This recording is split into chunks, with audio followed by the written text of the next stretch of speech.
last beat, to the last bass, to the last band with funk.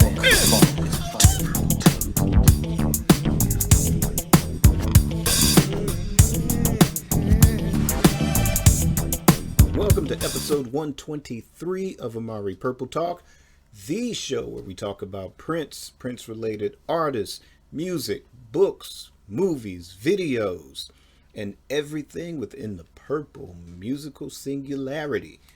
I'm Richard Cole, your host for the show. There will be no guest host this week or for the next episode, but after that, and hopefully for the remainder of the year, we will have some very exciting guests and returning guests for the show. But today I am flying solo, and we're going to get started with Twitter questions. But however, first, before we dive into that, I do want to address the recent program that was on the Tubi channel. That was the TMZ Presents Prince Fatal Secrets that debuted on the 23rd of this month, or actually we're now in October, so actually the 23rd of September. This will be a spoiler review, so if you have not had a chance to check out that special, go ahead and hit the pause button on this episode. Go check it out.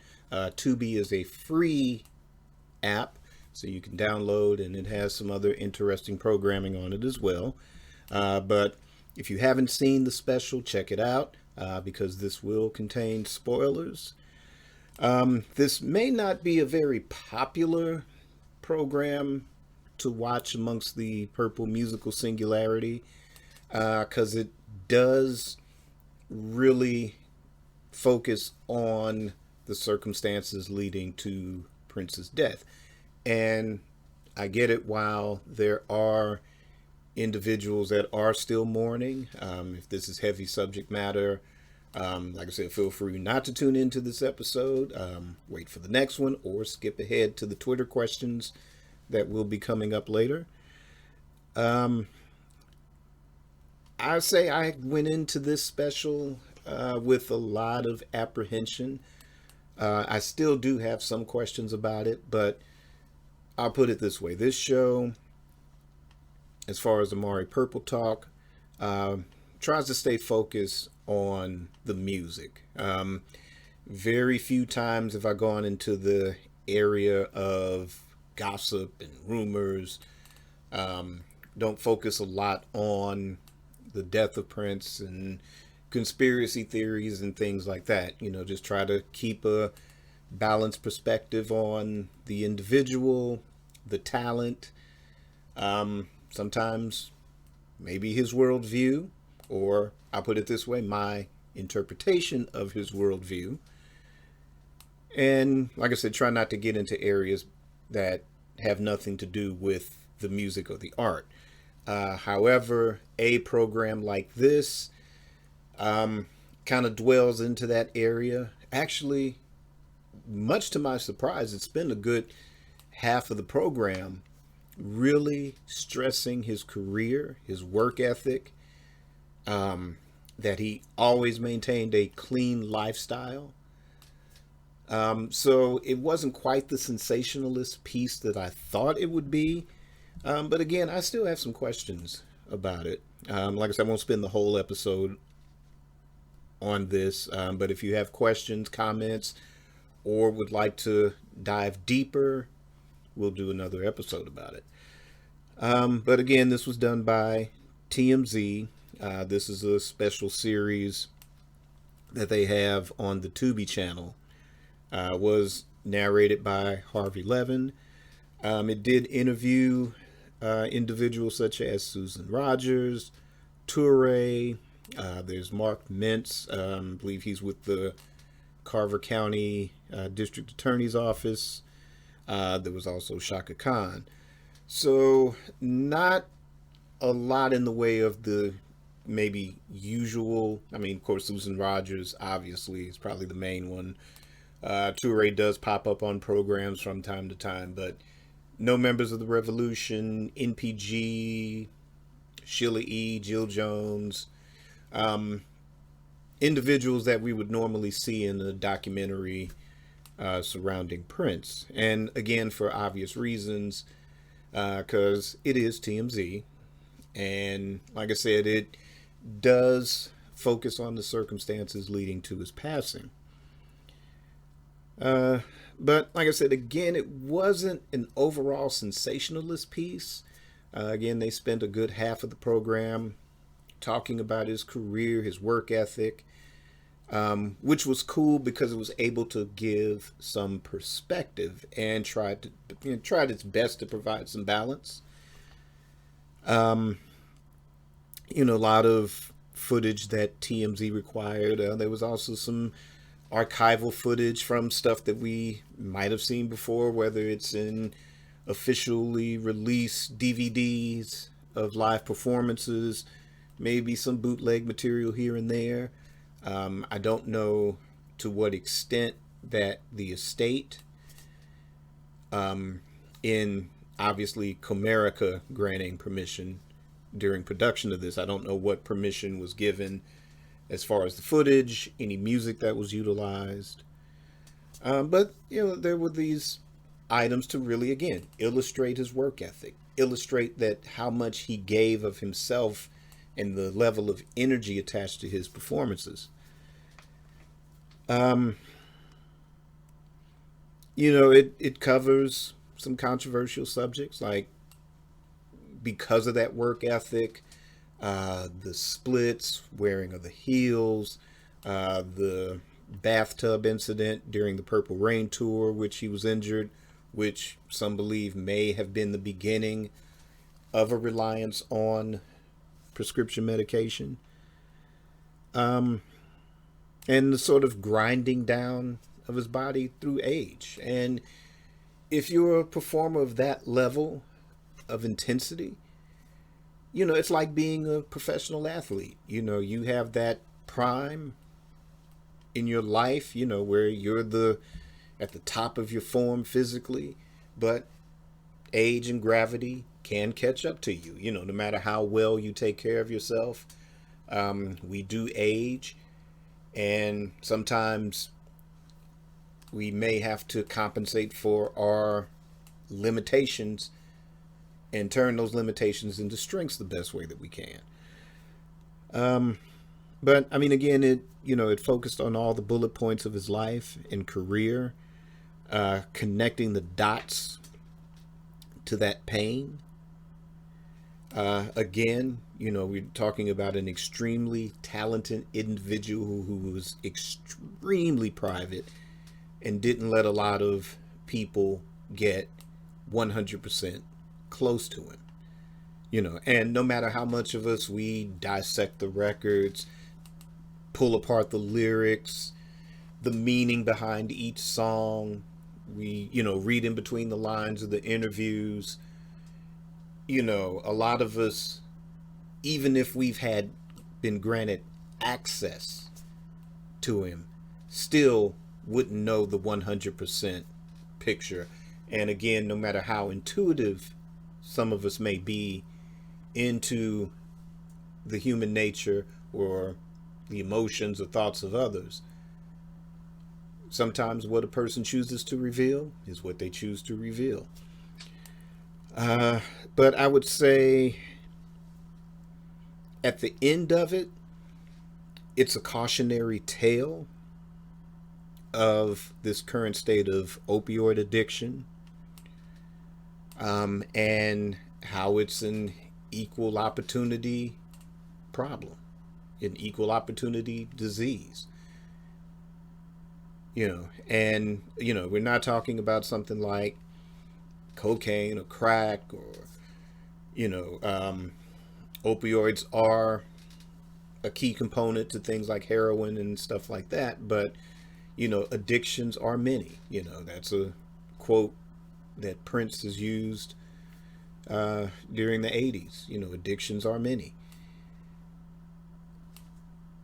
And I would say, if anything, my takeaway of it, just separating the special itself, if there is a message, then this is the problem. Not only that, but any type of drug or alcohol or anything like that.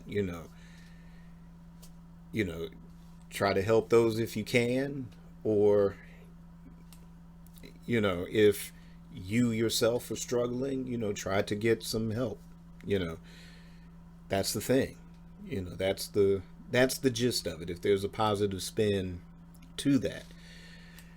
So with that being said, was this special necessary? If it's a cautionary tale, then yes. Then it was necessary to do this piece. Now, TMZ isn't necessarily comprised of, I would say, investigative journalists. Because I remember as a kid, I was about 11 when Elvis died. And I kind of remember, like, within maybe those, 2 years afterwards, Geraldo Rivera, remember when he was a journalist, folks? And a pretty good one back in the day.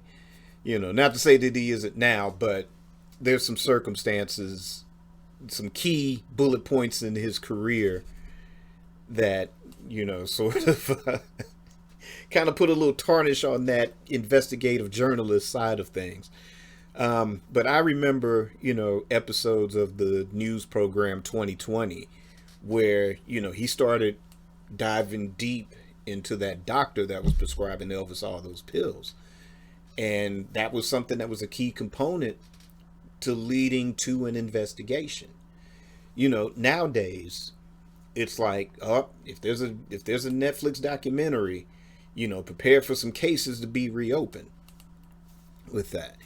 So again, TMZ not necessarily being known for investigative journalism per se, but just I don't know what the qualifications are. I think some of those individuals on there are actual lawyers or work in the legal profession, so they have access to those type of records. But again, it's not necessarily a program that's like a 60 Minutes or 2020 to where it goes into that. Now, could this be a catalyst to maybe go back in and ask some questions? Who knows? But again, if it was something to be as a cautionary tale, yes, it was necessary for this program. If it was something that would ask questions for, that would open up the doors to ask some questions, to kind of bring some actual closure, despite the fact that there have been some doors that are closed that would prevent that from being a reality. But again, who knows? I know I don't necessarily want to be the guy like Kevin Costner's character in the movie JFK. That was based on a real, I think he was a lawyer or something, or district attorney in New Orleans, that took a deeper dive into Kennedy's assassination and kind of was the catalyst for the Warren Commission and all of that. I don't know, does it open those type of doors for somebody to do that? That's a possibility. But other than that, I don't think it was really necessary. I mean, or maybe to get ahead of the Netflix documentary, which again, it's going to be two different things. This special versus the Netflix documentary, it's going to be its own thing.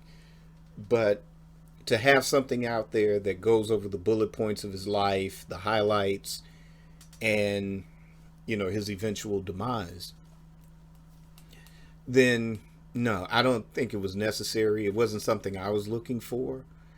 I checked it out because there it was.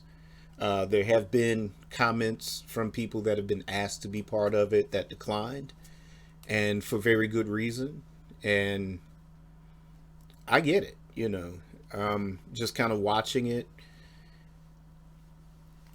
I don't know. I don't think it was overall necessary, but at the end of the day, if it asks some questions that can lead to eventually putting an end to the opioid crisis, If it's something that, like I said, maybe if a few more questions need to be asked, or somebody else takes up the mantle of investigation to maybe find out a little bit more, who knows? But in this area, if you've seen the program, leave a comment. Let me know what you think. But that's it. That's my thoughts on some quick thoughts on that program. And I'm anxious for the Netflix documentary. Hands down. That's probably the most anticipated thing. Because while we haven't had any official word on the production, we don't have an official release date. There's no trailer yet. But kind of the word that's going around is that this will be a balanced celebration of his life. I mean, you can't really ignore the events of 2016, but like I said, I'm looking forward to the Netflix documentary, because I think even if it, even when it has to go into that area, I kind of feel that it will kind of either, again, maybe open that door for some questions, or maybe bring some closure. But I think it's going to be a celebration. And I think that is going to be my most anticipated Prince release,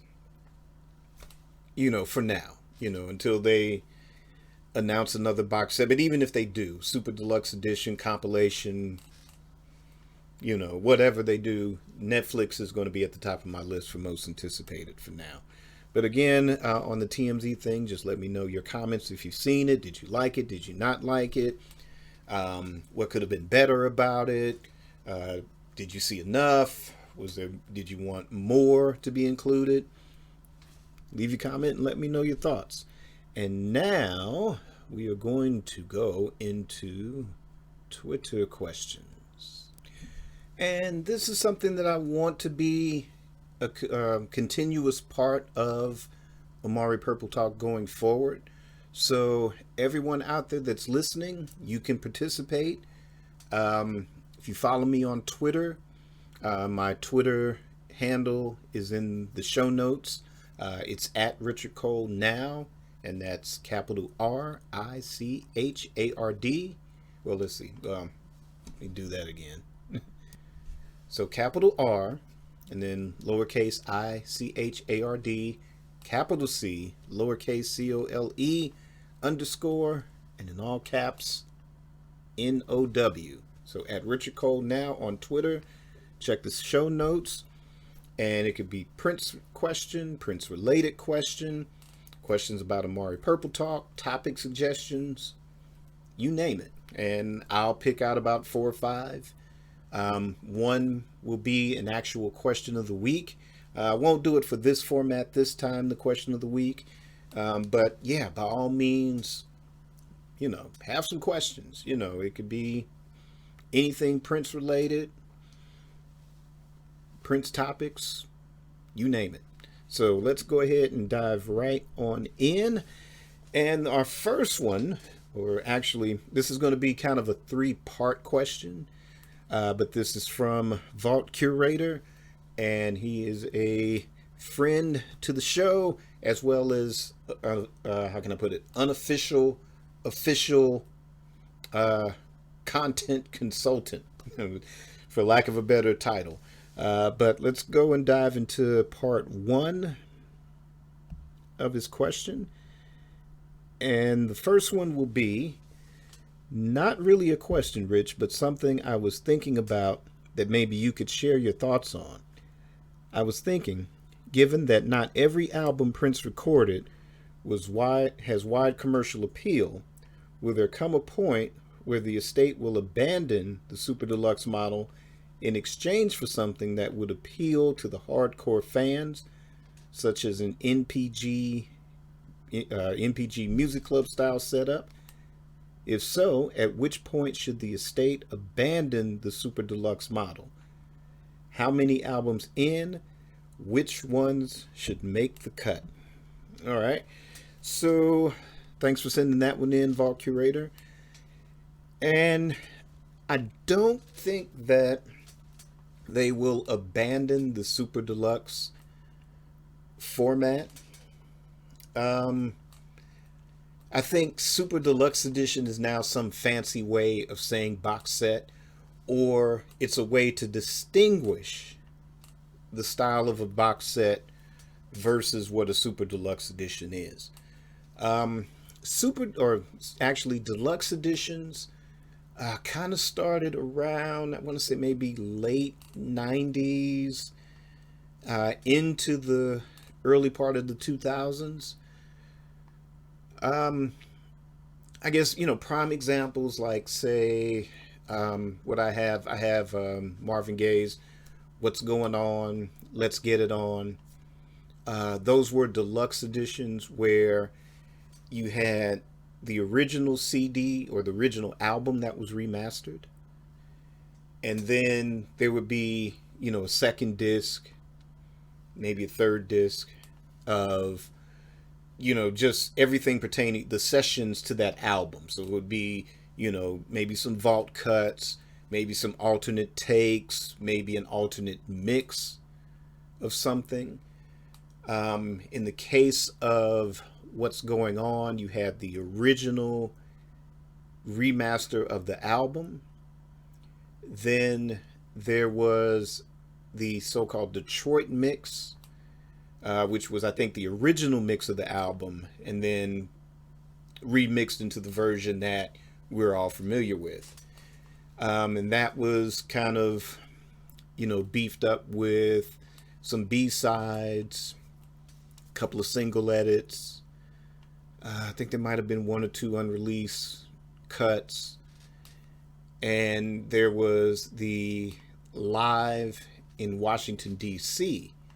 performance. That was all part of this deluxe edition for that. And the Let's Get It On version was, again, remaster of the original Let's Get It On album, and then vault tracks and alternate takes or alternate mixes of that album.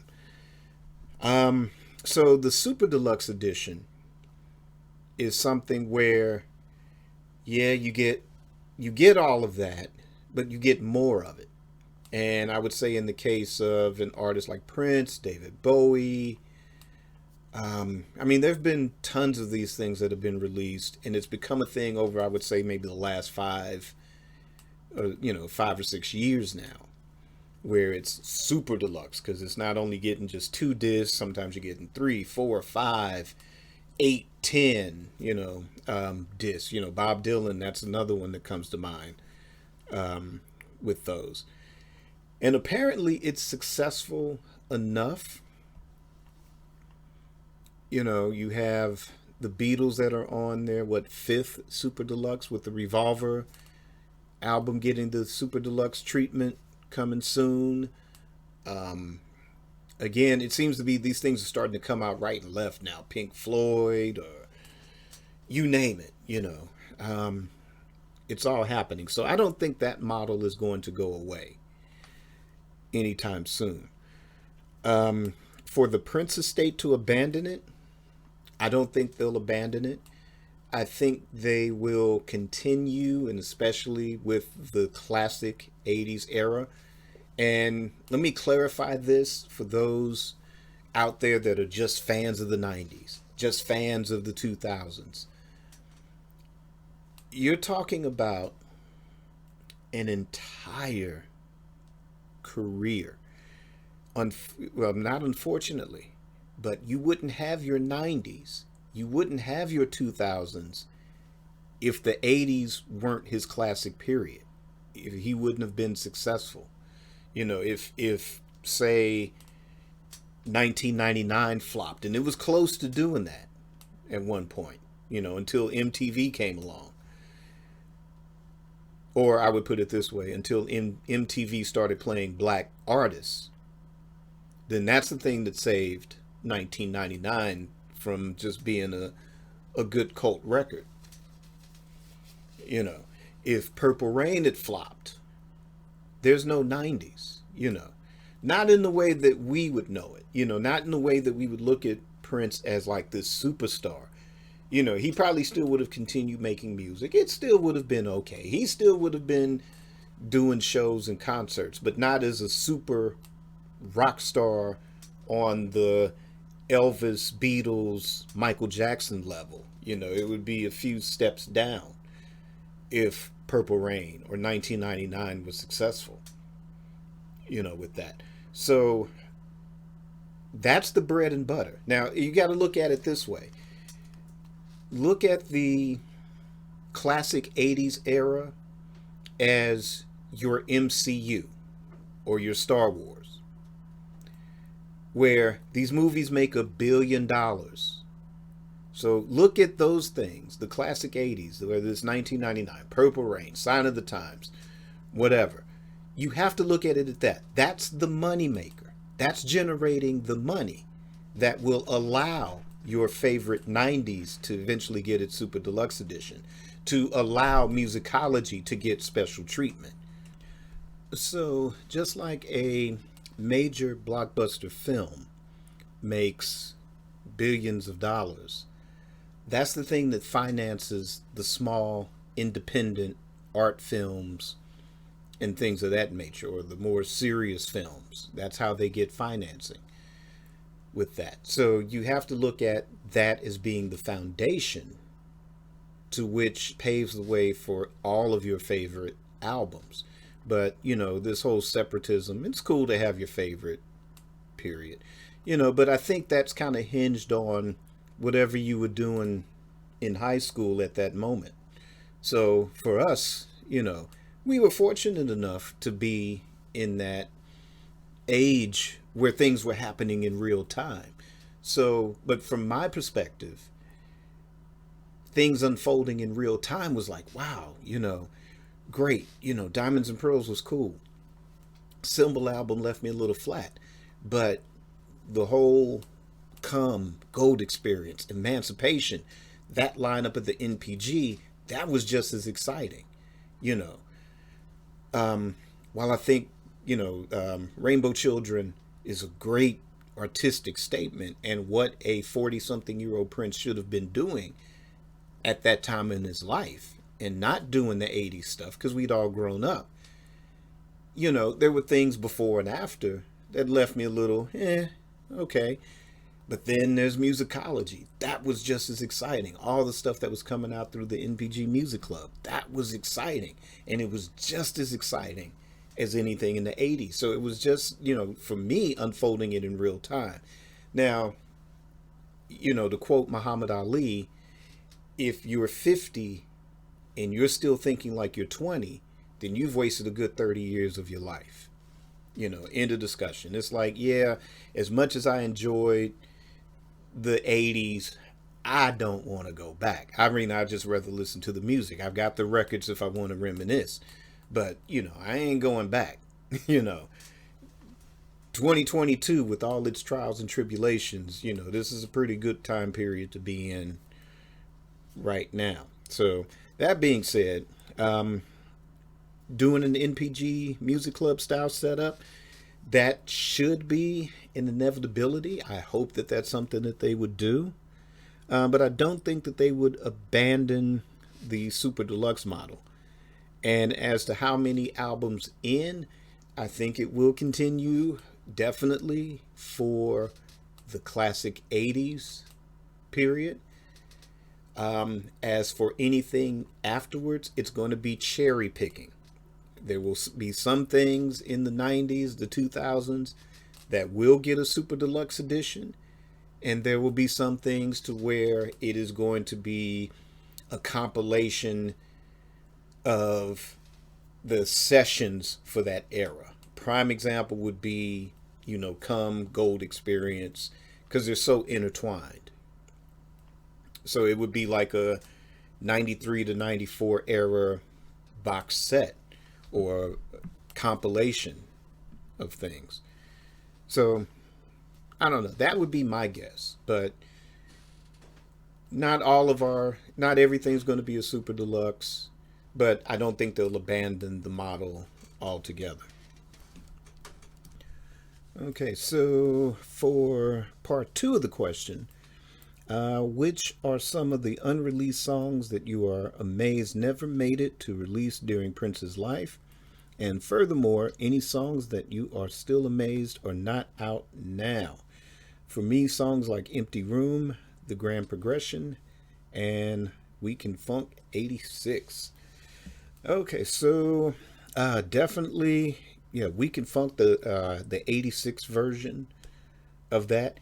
Hell, I'm amazed that the original version of that from 84 didn't make like an album. But here we are, this is Prince. It's Purple Rain. It's taken off. It's a monster now. That's influenced his decision to do something like a Around the World in a Day, which evolved into Parade, which evolved into Sign of the Times. So a song like that was easy to kind of sweep under the rug. Now for the 86 version, I can see that, being on Sign of the Times. And I'm surprised it didn't make it onto the Super Deluxe edition on top of that. But that's definitely one that I would think I would like to see the light of day at some point. And, maybe if they do I don't know, was that on Dream Factory? Did it make the cut for that? So if they ever reissue Dream Factory, yeah, I would like to see that be a part of it. Or, and this is something that I think will be an inevitability, but a Sign of the Times, the complete sessions. It will definitely make the cut for that for sure. But that's one. Speaking of Sign of the Times Super Deluxe Edition, my personal pick is Emotional Pump. It was like that was written for Joni Mitchell to sing, and she turned it down. That should have been, if not still a single, that should have been a deep album cut for Sign of the Times. That should have been a B-side, if nothing else. Granted, as much as I like La La La, He, Emotional Pump would have been a better choice for B-side. Shockadelica was a better choice for B-side for sure. So couldn't take that out. But yeah, if it could have been a B-side for Hot Thing, it could have been a B-side for Never Take the Place You Made. It should have seen the light of day. I love that track a lot. Just that bass and that. Yeah, so that one is one that I'm shocked that didn't make an official release at some point. Let's see. I know there's so many. I don't know. I can think of. Shoot. Yeah, Wonderful Laughs. That's another one that I'm shocked didn't make it. If anything else, again, as a B-side or an album track. And I think that one. Yeah, you could have fit Around the World in a Day. It could have maybe. I don't know. Maybe by Sign of the Times, it could have still worked. But then that ties to the revolution, so I could see why that one sort of. But again, as far as like maybe B-side, of course, I think with the B-sides to Under the Cherry Moon or Parade, those B-sides still had links to the film. So I guess it would have been illogical for that at some point. But yeah, that's another one. One last one. This was something that was released in his lifetime. It was through the NPG Music Club that you could get this track. It's no longer available, and this is one I know I've been definitely campaigning for since doing this show. And that one is One Song. That's one I like to see that get an official release. That might have to be like a special compilation because it wasn't an album. It was just that single release track. And, whether it does go on a compilation, whether it goes on a box set of some sort, or if they do bring back that format, have that be a single standalone release. But that's it. Like I said, there's so many, and I'm sure I'll probably hear one later. I'll go back and play something from whether it's 1999. Oh, yeah, Rearrange. That, to me, that should have been a time track. That should have been on What Time Is It? As much as I appreciate One Day I'm Going to Be Somebody, and I do like that as a track, you could have easily swapped that out for Rearrange and have the time do that. But yeah, that's sort of my picks. I don't know. What do you guys think? Leave me a comment and let me know your thoughts on that one. And then we'll move to part 3 of the question. And that is, have you ever heard the Dirty Mind era outtake, She's Just a Baby? If so, what are your thoughts on that one? I only ask as it's really only grown on me recently. It's a little sugary like Baby from For You, but I still think it's great. Okay, so this was a track that haven't been familiar with. I thought I might have heard it once. So in preparation for this question, I looked it up, did find it somewhere, and listened to it. I like it as a track. I mean, it's compared to the ballads that are on Dirty Mind, I think in some ways it is superior. The guitar work is a lot stronger on that ballad. But I can see on the one hand why it didn't make the final cut, because what would you substitute for that? Got a Broken Heart Again. I can see probably the difference in length. That Got a Broken Heart Again is much better. And it works with the flow of the album better. I think as much as I do like the song, I think that it is just a bit too slow, and I think it would have wrecked the flow of Dirty Mind, where Got a Broken Heart Again, it's a ballad, but it's fast enough that it doesn't take you out of the album listening experience. And even back in the day, when all we had was vinyl, or cassettes, but I always had the vinyl. And just to be able to put that on the turntable, kick back, listen to the Dirty Mind album when you get to Got a Broken Heart Again, and then you're ready to flip it over to the next side. Just the way that it ends too. It's like,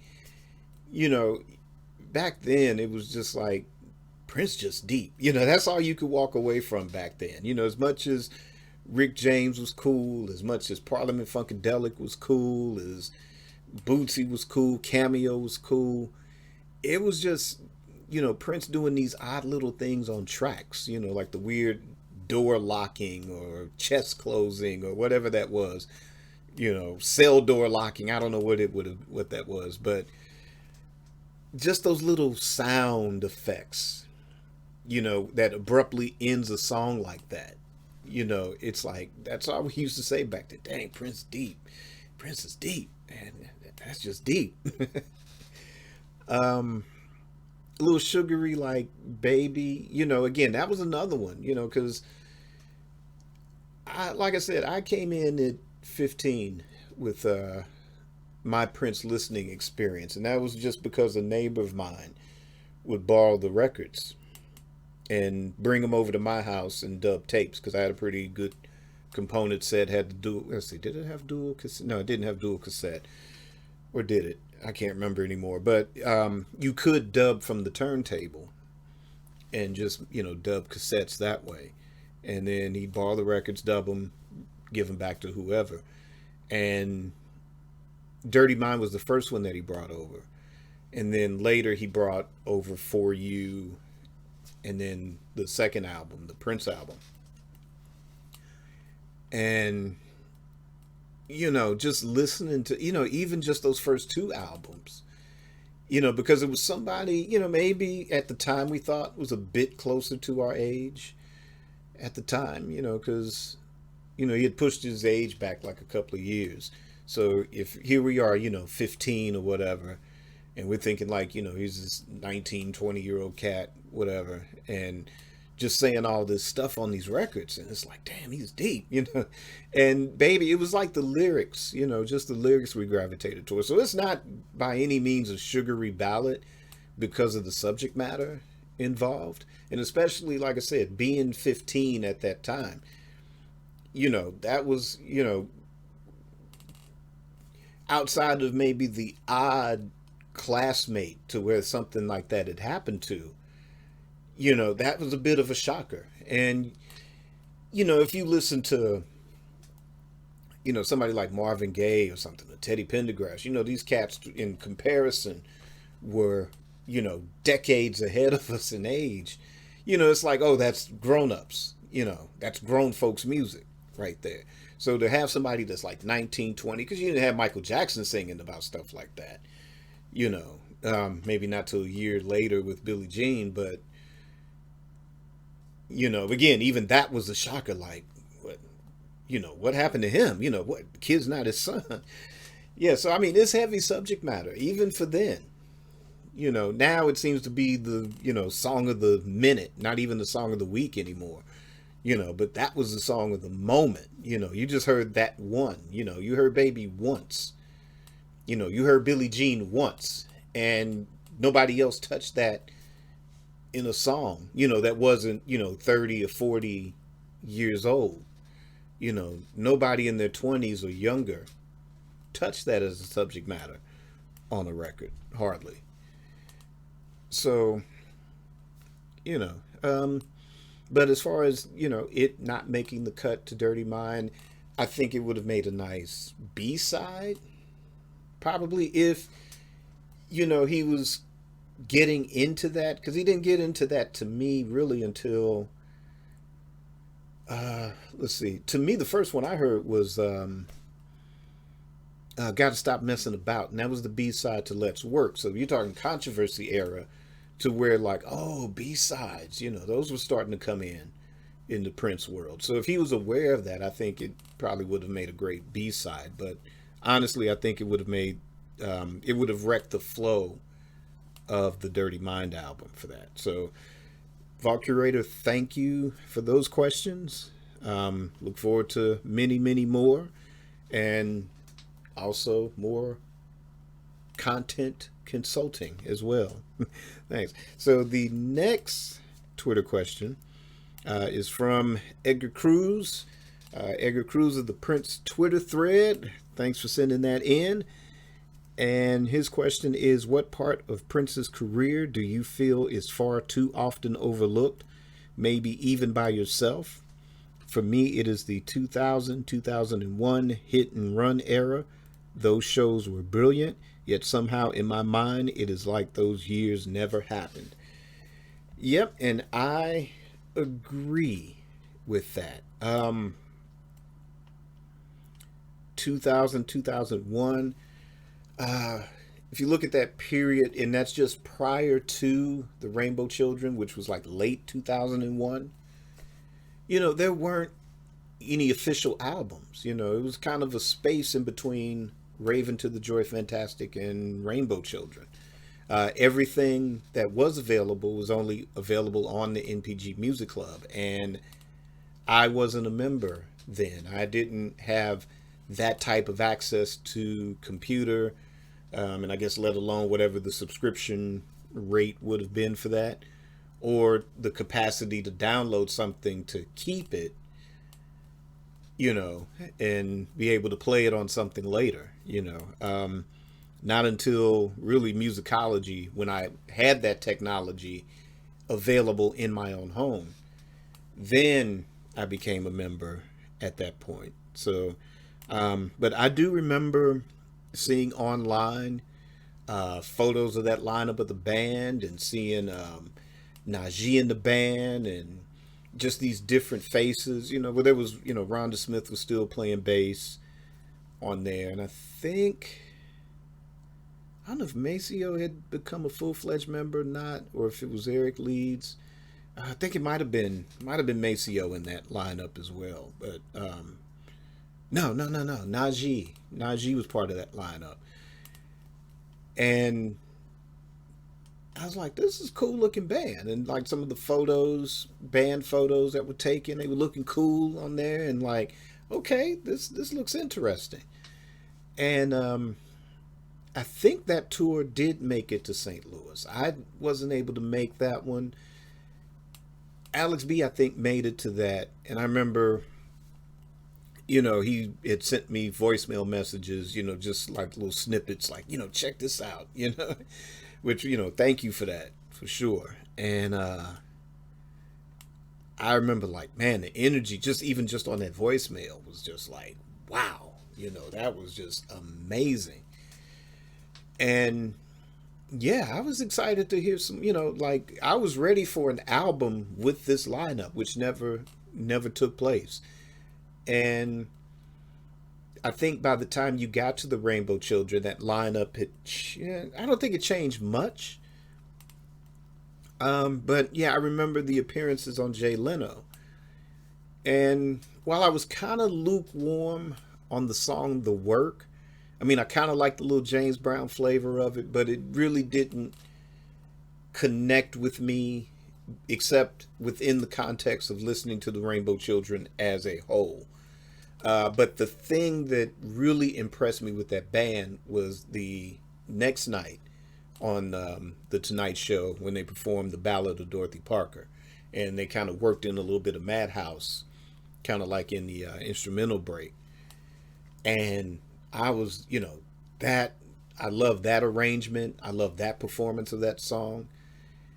And again, I wish that would have, not to say, the musicology era band was throwing down too, that was, but I think that era overshadows that 2001 or 2001 due to the simple fact that there was not an album attached for them to work that to where you can see them in videos, to where they could have made more personal appearances, where they could have really toured in support of an album as opposed to just doing a tour, hence the name Hit and Run. They were just popping up here and there and doing their thing. But I think when you got to musicology, where there was so much promotion and so much tied into it with the Grammy performance, the Rock and Roll Hall of Fame induction, along with that performance that accompanied that, it overshadows it. But, I would like to see some type of standalone CD release of one of those performances. And I'm sure that lineup, I know, because the Prince celebrations were in full swing then as well. So I would like to see, either if they do I'd love to see a box set if they do that of a celebration for those years. Was that 2000, 2001? Yeah, I would love to see those. Did they do one in 2002? But yeah, I would like to see a box set of that stuff, or some kind of standalone live set to where they take, whatever the best performances of a certain song from each night and make a live CD of that.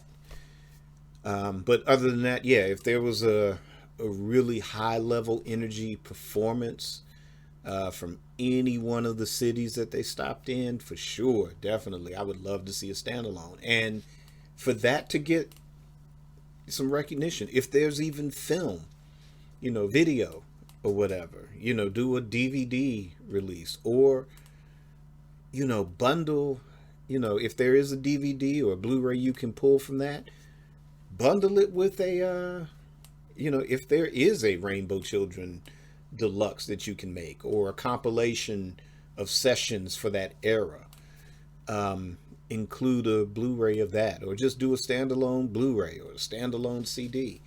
yeah, but definitely I would like to see that era see the light of day. That is probably, I'm going to go on a limb and say that is a very close second favorite lineup of the NPG. Of course, the one from 93 to 95, just for the sheer level of funk that they brought to that. Not to say this one wasn't funky. That's why I say it's a close second. A very close second. And it could tie, because I haven't seen a complete or seen or heard a complete performance from this era. But I do know from what little I've seen, it generated enough excitement to keep me going as a Prince fan. Yes, somebody from the 80s, folks, that kept the momentum going. That kept me interested. That kept me on the bandwagon, when it was like, oh, the Jehovah's Witness stuff is a bit much. I don't know, and this is pre-Rainbow Children. And it was like, oh, are the recordings as exciting? There was exciting stuff. But, when he was putting together band lineups like that, then it was like, yeah, okay, well, he still cares about bringing us something interesting and still bringing us something funky. We don't know what he's going to do next, but I'm not going to jump off the bandwagon. So definitely that is something I would like to see get the light of day. Okay, so we're going to wrap up with one final Twitter question. This question comes from Irresistible Rich. I'm not sure if this was intended to be a question for the show or just a general question, but I thought it was cool enough to shout out. So Irresistible Rich writes, Purplicious Army, if you could have any release by the Prince Estate, what would you like to see released? I'd love to see the Triple Threat Tour on DVD with performances by Morris Day and The Time and Vanity. All right, so thanks for sending that one in, Mr. Rich. And that one, yeah, that's it. That's the one I would like to see. It's sad that we are now kind of in the final months of 2022. We've had a 40th anniversary for What Time Is It? We've had a 40th anniversary for Vanity 6, and neither one of those albums have been reissued, especially The Time, with the whole little mix-up with the use of the name The Time and Morris Day not being able to use it anymore, which really wrecks the momentum to have What Time Is It? In fact, an album cover, ironically, has the face of The Time on its cover, the man that can't use the name but is the lead singer and leader of the band. And I'm hoping that with the family members and Primary Wave officially in charge of the estate at this point, they've been very quiet. I'm hoping they're making some pretty good plans, and I hope those plans include settling that situation, because The Time, excuse me, as well as Vanity 6 are very important parts to Prince's legacy. Those are both groups that fans, no matter what era you're a fan of, they're still fans of The Time. They are still fans of Vanity 6 and enjoy those records and those old videos and performances. Still go check out Morris Day and The Time when he does come to your town. So it's sad that those type of legalities are keeping those things from seeing the light of day, because we did have the year before the reissue of the First Time album, so it would have been logical that What Time Is It would have been the next album to get a vinyl remaster. And unfortunately, within that span of a year, Comerica drops the ball and says, hey, we're doing all these filings for copyright and trademark, and no, you can't use the name, and no, you cannot trademark Moore's Day and the Time or whatever. And I think it's sad. So hopefully it will get worked out. But yes, that is definitely something I would like to see, like a full DVD of all of the acts. We do have Prince's performance live in, I think, is it Houston, on DVD that came with the 1999 Super Deluxe edition. But, I would like to see, a box set of, or maybe not a box set, but just a Blu-ray that has all those performances. A CD that has all the, first CD is Vanity 6, second CD is The Time, third CD is Prince. Also, again, that 2001 era that I just talked about, I would definitely like to see that get some type of a release. Again, whether it's Blu-ray or standalone live CD. Super Deluxe editions. I know there's been this big debate. I want Parade. I want Diamonds and Pearls. I want Parade. I want Diamonds and Pearls. I want Parade. I want Diamonds and Pearls. Again, if they announced either one, they would get my purple croutons, of course, no doubt. I'm slightly more excited about having a Parade Super Deluxe. But there, to me, are a lot of interesting vault tracks to make a Diamonds and Pearls exciting. Not to mention,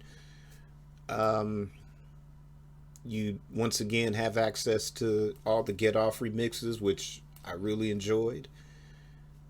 I didn't mind it as an album so much, but really kind of just being weary of the debate going back and forth between the two. Like I said, again, if they announced either one tomorrow, then they would have my purple ducats, on the Amazon pre-order.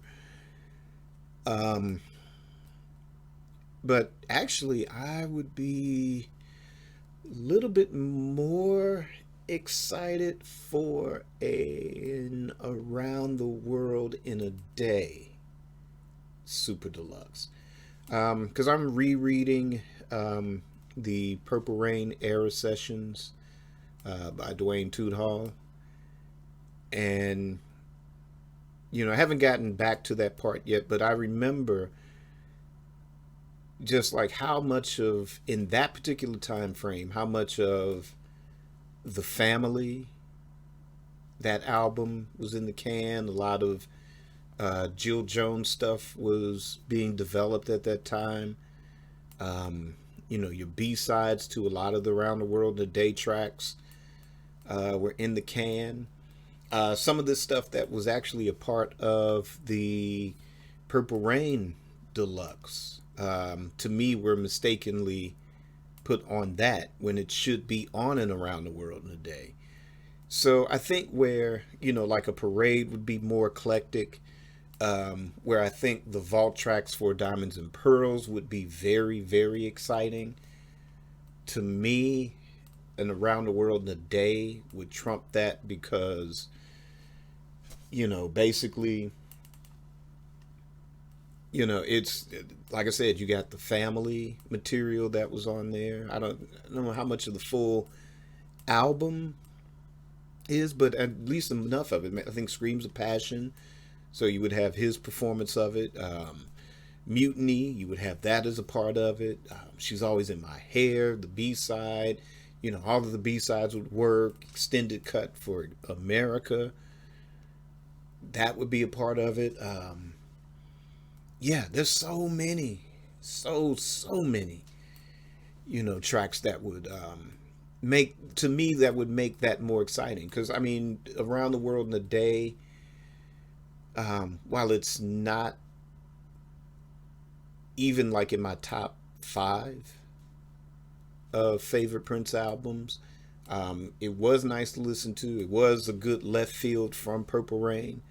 But to me, the B-sides attached to it made that whole project more interesting to me. So with those things, again, what was going on around that time prior, I guess maybe you can put in some of the, Romance 1600 stuff, Sheila E. stuff. I know definitely stuff from the first album for sure that would make the cut for that. So yeah, anything that the minute songs being considered for Purple Rain or inclusion in the film or any B-sides attached to it, whatever date in which those sessions stop, and anything that was intended for Around the World in a Day, anything intended for the family, anything intended for Sheila E., anything intended for Apollonia 6, even anything maybe attached to the time, who knows? But Maserati, there's some stuff in there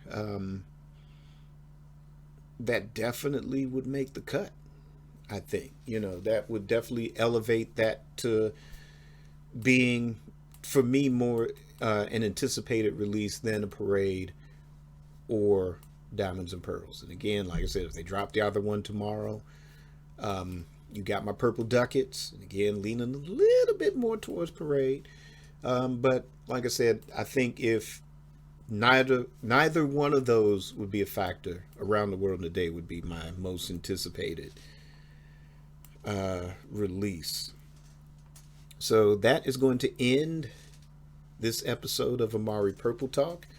Remember to like, subscribe, download, share the content, tell all your friends, check the show out. Go on Patreon, support that as well. You get the higher the tier, the better the free stuff that you get. But even if you do at the smaller levels, you get shout outs on the episodes. Hopefully there'll be more bonus content that's available. There's a couple of things on there now. Even free downloads to some of my own personal music. You could do that as well.